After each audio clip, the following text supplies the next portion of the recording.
maabilidad, madiskarte, maalam, at hindi kailanman mauubusan ng paraan.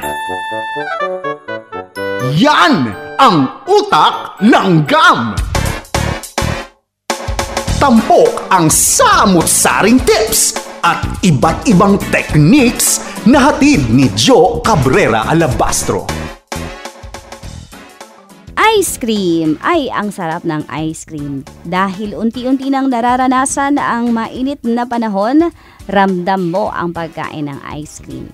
At kapag ganito ba naman kainit ang panahon, syempre gusto natin magstay sa malamig na lugar o kaya naman bumili ng malamig na tubig, juice.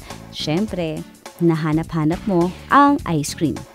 Alam mo ba na ang ice cream hindi lang yan nakapagpapaginhawa ng nararamdaman dahil nakakatulong din yan to release the endorphins o good hormones sa ating brain.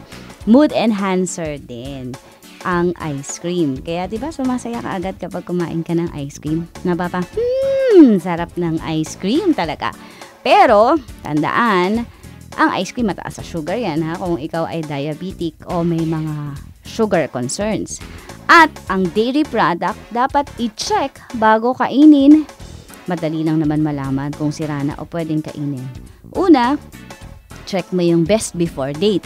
Usually, ang ice cream na nakatabi sa freezer, 2 to 3 months if unopened mula sa best before date nito.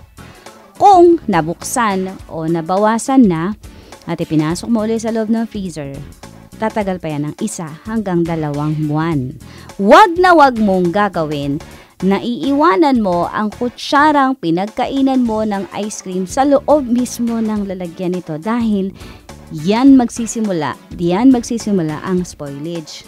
Pwede ring i-check ang texture nito. Mapapansin mo na kapag ito ay hindi na ganun ka-creamy o kaya nagbubuo-buo na yung ice cream, ibig sabihin hindi na yan pwedeng kainin.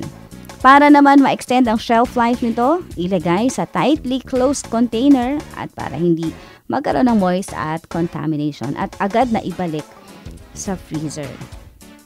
Pero feeling ko, kung ganito kainit ang panahon, wala na tayong problemahing shelf life ng ice cream dahil siguradong ubos at agad walang matitira kung bibili ng ice cream para sa pamilya.